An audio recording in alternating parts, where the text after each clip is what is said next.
So,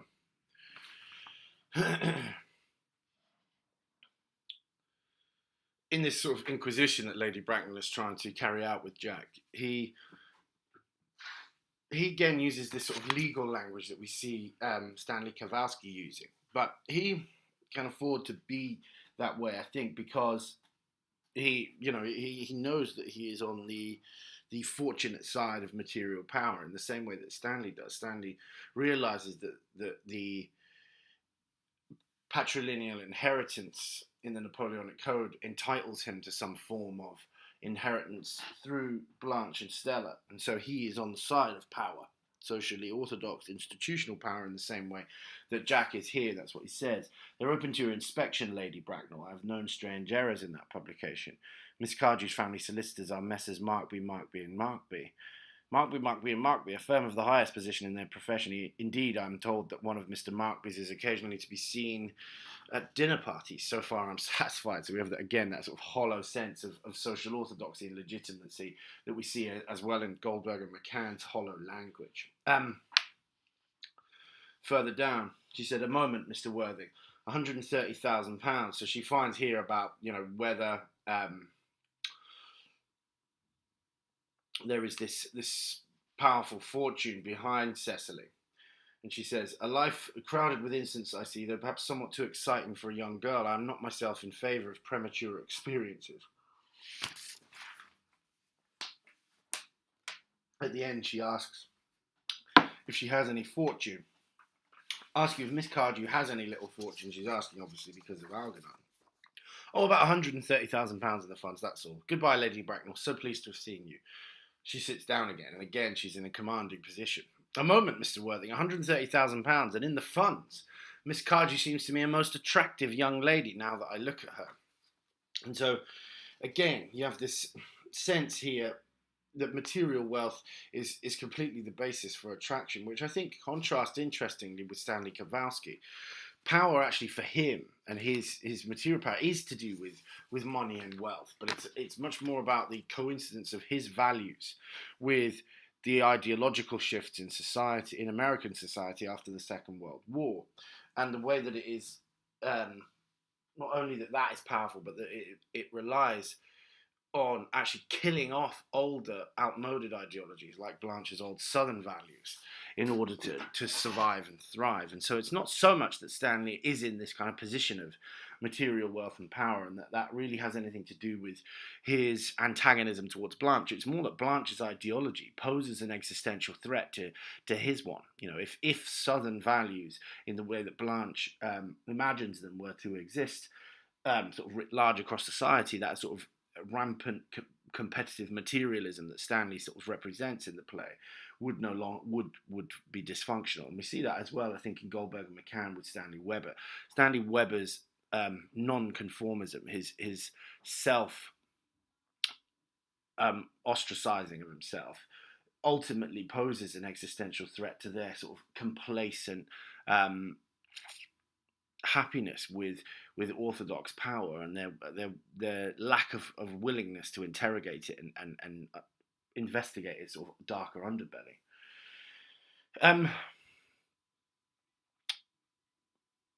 Lady Bracknell says, "Few of the present day have any really solid qualities, any of the qualities that last and improve with time. We live, I regret to say, in an age of surfaces." Now, of course, the irony here is that she's the worst proponent of this and has just proven so through her sudden transformation of interest in Cecily because of her material wealth. So we see this complete transformation in her vision, but purely based on her material wealth.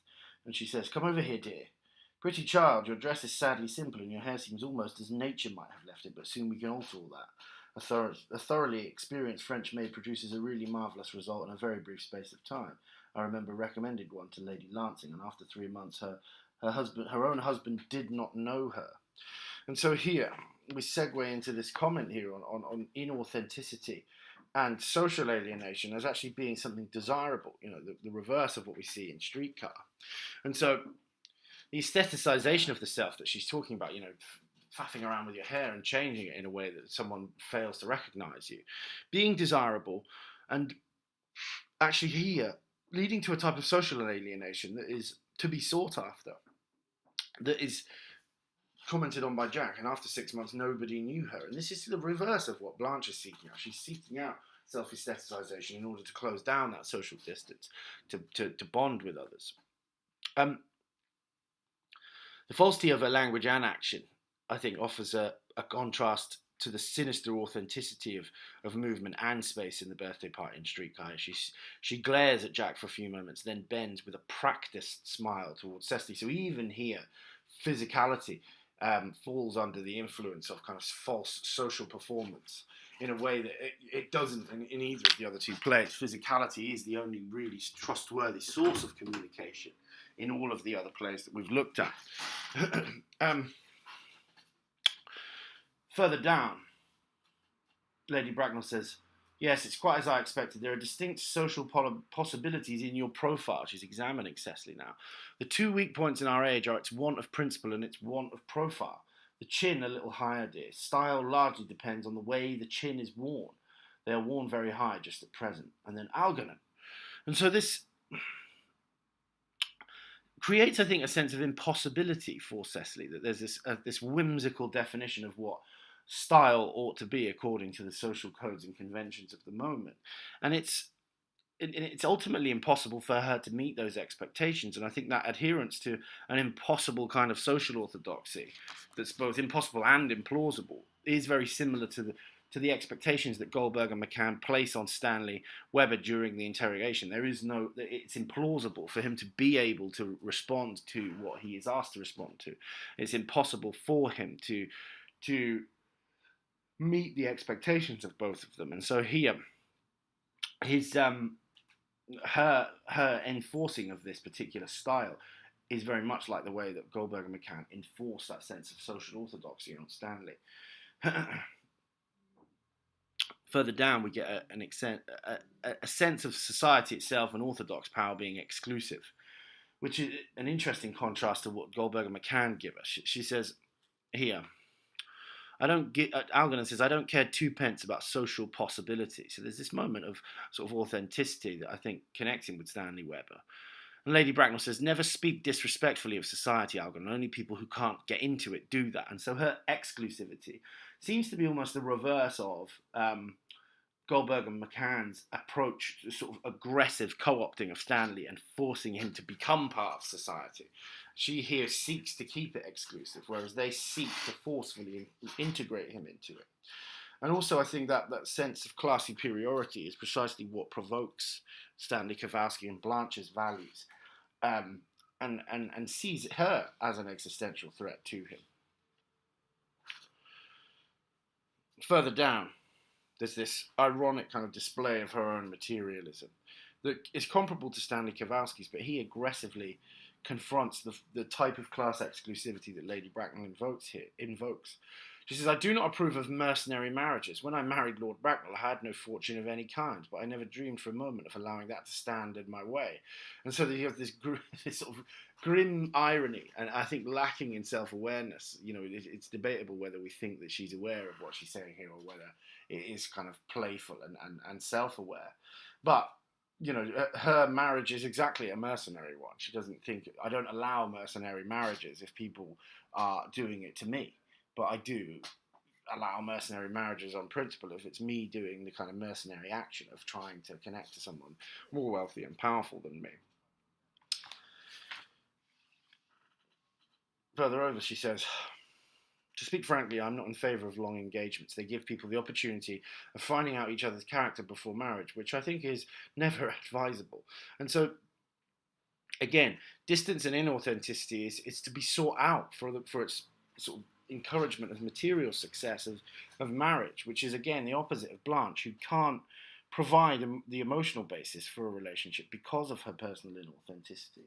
So that she fails, basically, because she can't find a person with whom she can be authentic, or someone that is willing to tolerate her inauthenticity. Whereas here, we're seeing in this play that it's actually something to be sought after, the inauthenticity and distance, because it allows for people to sort of pay lip service to the integrity of their relationship whilst benefiting from the material consequences of joining with someone with wealth and power.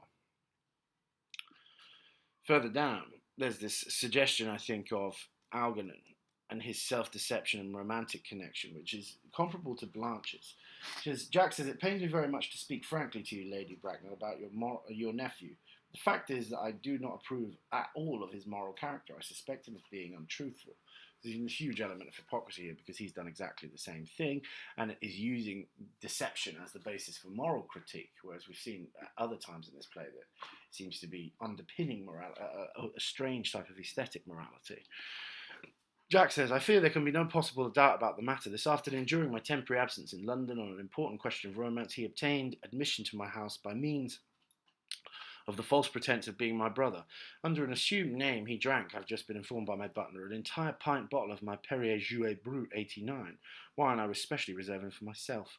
Continuing his disgraceful deception, he succeeded in the course of the afternoon in alienating the affections of my only ward.